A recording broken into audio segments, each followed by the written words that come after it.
Ikamata video ya msiku la lero mokhala mutadziwa mbiri ya Maseoba dolo makamaka tikabwera ku nkhani yoyika ma verse ndi zinthu zina. Dzina langa ndine Samavita, tiyeni tikhale limodzi.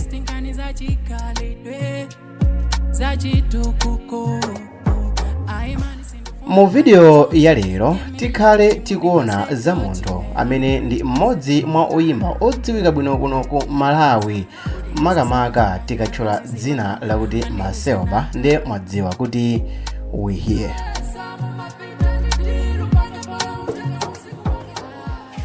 Maseoba dzina lake lenileni ndi Smart Banda. Iyeyo makolo ake ndi aku Nkhatabe, koma iyeyo anabadwa ndi kukulira ku Lilongwe. Maseoba anaphunzira pa Bwaira Secondary School, ndipo atamaliza maphunziro ake ku secondary anapita ku Technical College kumene anakapanga Information Technology, ndipo iyeyo ali ndi diploma. Kumbali ya maphunziro sitikamba zambiri kwa panopa, tatiyeni tione chiyambi chake makamaka ku nkhani yokhuzana ndi mayimbidwe. Maseoba anayamba kuyimba mchaka cha 2009, ndipo iyeyo pachiyambi ankayimba kungosangalatsa anthu basi, kapena tiyankhule kuti kuyimba for fun osati kuyimba za serious ayi. Koma pamene anthu anayamba kukonda nyimbo zake anasintha ndi kumayamba kuyimba zija za serious zija zomayikapo mtima, ndipo mchaka cha 2013 ndi pamene anatchuka kwambiri atatulutsa nyimbo yake imene ija inali hiti mu nthawi imeneyo, imene amati chosaziwa. Iyi inali nyimbo imene inamuyika pamapo makamaka kuno ku Malawi. Mchaka cha 2014 anatulutsa album yotchedwa Mr Banda. Zinthu izi zinamuthandiza kuti akhazikike monga oyimba odziwika bwino, oyimba nyimbo za chamba cha hip hop. Kwa zaka zochuluka wakhala akutulutsa nyimbo zambiri monga Wina, Alamu Ano, Mawa ija imene anayimba Nepman komanso ndi Malaulo.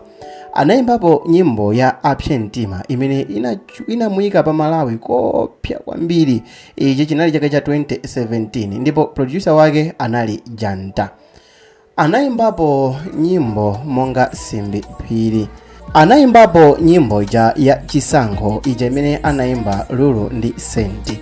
Wayimbaponso nyimbo imene amati Konfi. Wayimbapo nyimbo ija imene ambiri timayikonda ija yotchedwa Nawe. Anayimbapo nyimbo imene anthu ambiri ankazifunsafunso lakuti kodi nyamatayo akuyankhula za moyo wake. Ija nyimbo anayimba ndi Skefa Chimoto ndi Jokeozi ija amati Ndifunsa.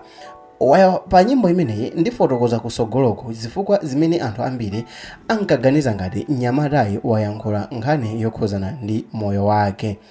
Iyeyo anayimbaponso nyimbo imene amati Osamandiyesa, komanso kuphatikizapo anayimbapo nyimbo ija ya Committed, kungotchulapo nyimbo zochepa chabe.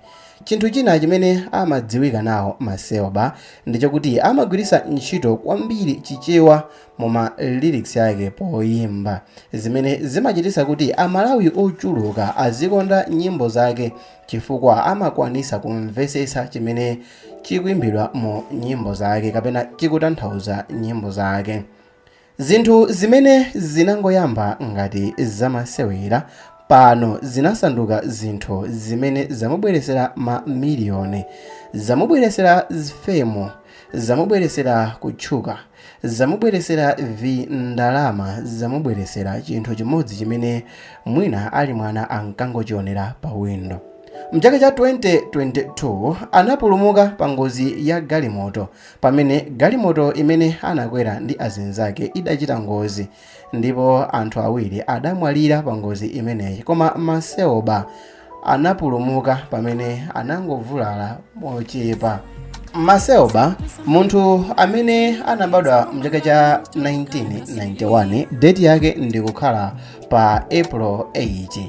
monga mmene ndafotokozera poyamba muja kuti iyeyo amakhala ku Lilongwe ndipo mu chaka cha 2017 anawina award ku UMP ya Song of the Year imene taichula kale kuti ndi apye mtima. Komanso mu chaka cha 2020 anawina award ya Malawi Hip Hop Award Video of the Year imene nyimbo yake ija ya Chisankho, ndipo wakhala akuchitidwa nominate pa UMP Awards kuchuluka. Mu interview ina Maseoba analankhulapo kuti iyeyo wayimbapo mu gulu la praise team ku church ndipo amachitidwa inspire ndi nyimbo za Vicky Mali, komanso anati amathokoza Nepman pomuthandiza kuti adziwike ndi nyimbo kupyolera mu nyimbo ija yotchedwa Mawa.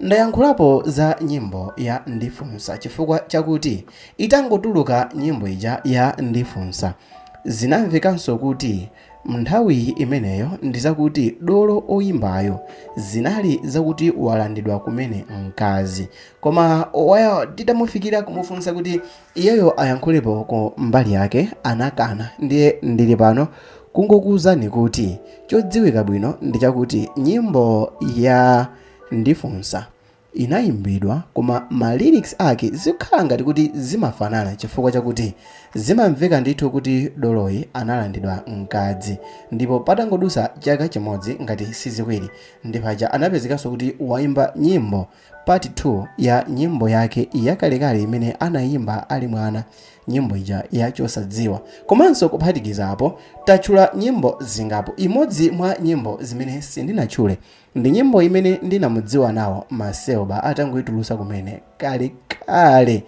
nyimbo imene amati Moving with Time imene ndika kumapeto kwa video hii. Dzina langa ndine Sam Mavita. Until to the next video, see you. Ngati video hii mwayikonda, please like, subscribe and leave a comment.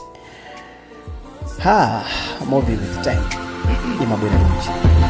I had a dream, I was living in my pain, patiently waiting for the time of my blow and head, but then well up I made it, some didn't get it. I'm kinda like Rocco Chaka sign, so I did it. This was a dream back then, thought it wouldn't come true, but with more work I see